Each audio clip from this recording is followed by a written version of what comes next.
Верите ли вы в то, что животные могут быть серийными убийцами?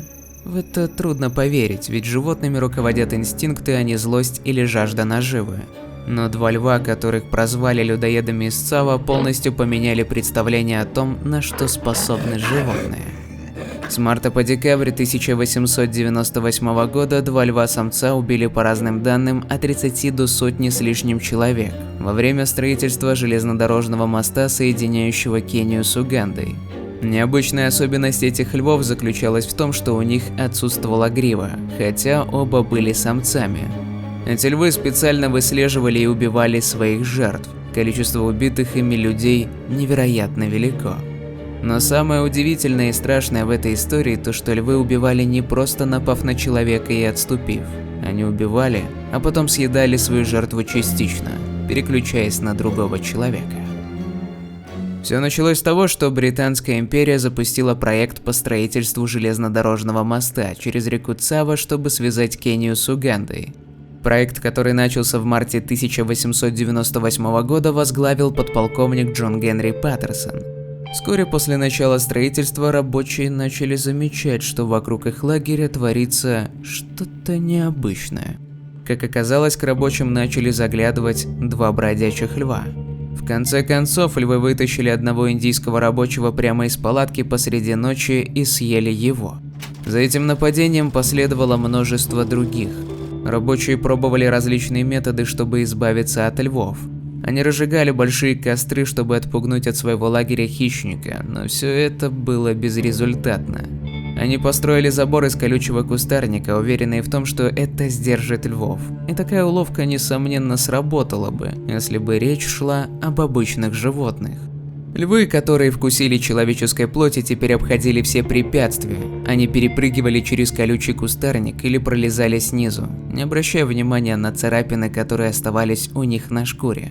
Суеверные, пригнанные специально для строительства моста индийские рабочие прозвали львов «Призрак и тьма» и начали покидать это место. Объятые ужасом, они бежали с рабочих мест, как крысы с тонущего корабля. Строительство железнодорожного моста частично прекратилось, так как весь рабочий класс разбежался кто куда, лишь бы выжить и унести ноги. И тогда полковник Паттерсон понял, что пришло время предпринять серьезные меры. Расспросив работяг о последнем нападении, Паттерсон, уверенный, что поведение людоедов можно предугадать, организовал пост у палатки последней жертвы. То, что затея провалилась, стало понятно, когда вдалеке раздались истошные крики. Звери выбрали для нападения новый лагерь. В эти первые недели и сами львы еще делали ошибки. Один, прыгнув на индийского торговца, запутался в веревках и позорно бежал, испугавшись звона посуды. Другой, пробравшись в палатку полную кули, почему-то остановил свой выбор на мешке с рисом, схватил его и бросил только за лагерем. Но каждое новое нападение делало львов все наглее, умнее и самоувереннее. Вскоре они перестали бояться криков, выстрелов и даже огня. Если они выбирали жертву, то ее судьба была решена. Все лагеря были окружены оградами, но львы продолжали находить лазейки. Каждые 2-3 дня кто-нибудь из кули пропадал, и, как ни странно, рабочие начали привыкать к постоянной опасности. В июне неожиданно наступила передышка. Известия о нападениях периодически приходили с других районов, но в Цава было тихо. Не особенно надеясь, что людоеды навсегда забыли о них, Паттерсон, пока было затишье, занялся расставлением и конструированием новых ловушек. Звери вернулись в конце лета, когда обитатели лагеря расслабились до такой степени, что предпочитали спать под открытым небом, не залезая в душные палатки.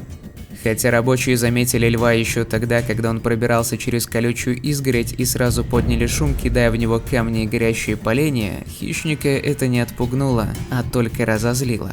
Врезавшись в толпу, он схватил жертву, оттащил ее за ограду и тут же приступил к трапезе. Рядом пристроился выскочивший из темноты второй людоед. Пиршество происходило в 200 метров от вопивших от ужаса зрителей. Бригадир несколько раз стрелял в зверей, но те продолжали терзать тело, пока не насытились. Список жертв пополнялся каждую ночь. Зловещий ритуал повторялся в неизменном порядке.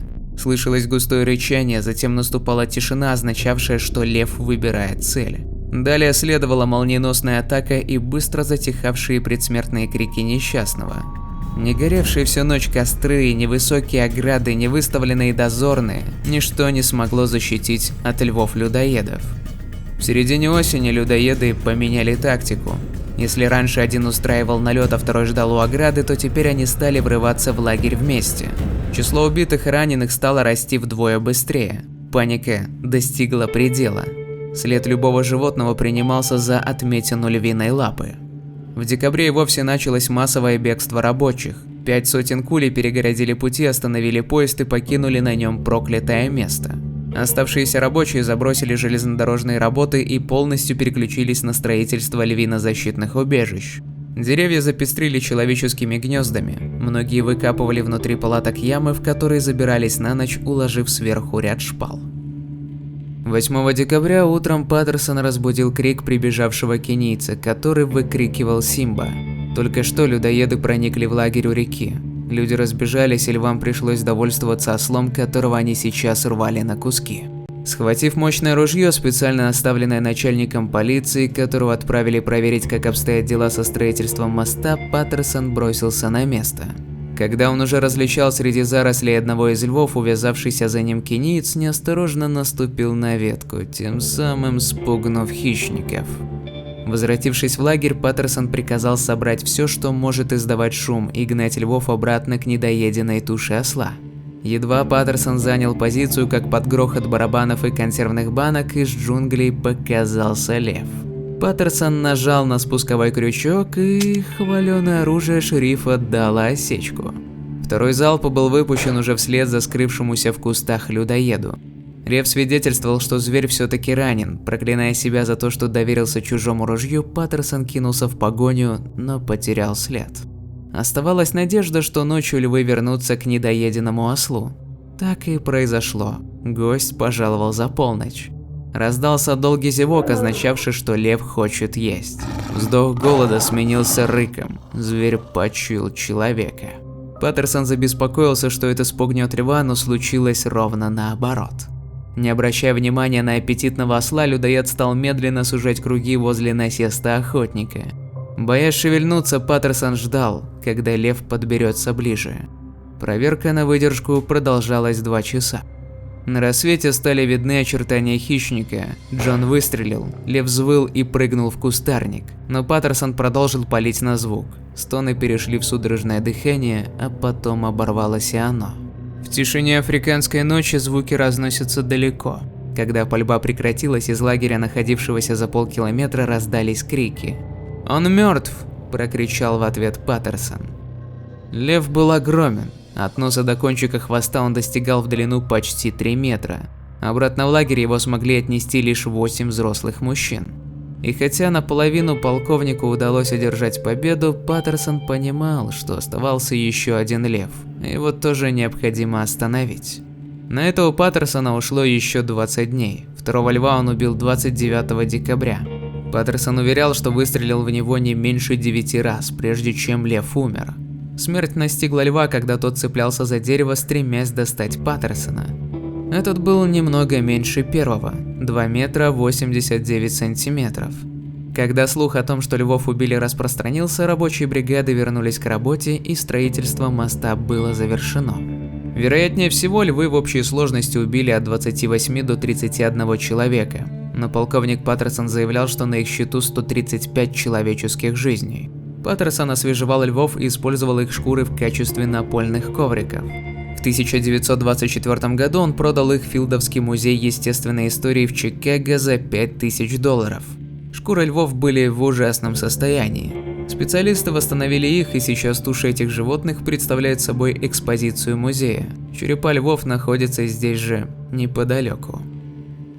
На этом история людоедов из Цава подходит к концу. Джон Генри Паттерсон, благодаря которому закончился ад для рабочих, в 1940-х с семьей переехал в Калифорнию. Умер он в 1947 году мирно во сне в 79 лет. В общем, пожил. Сколько было бы жертв, если бы и не полковник, никому не известно. Скорее всего, львы сносили бы сотнями обычных рабочих. А что ты думаешь по поводу людоедов, и какая история тебе понравилась больше всего? Про живоданского зверя или же людоедов из Цава? Пиши в комментариях. Я же с тобой прощаюсь, и надеюсь, никого из нас не ждет участь быть съеденным львом или живоданским зверем.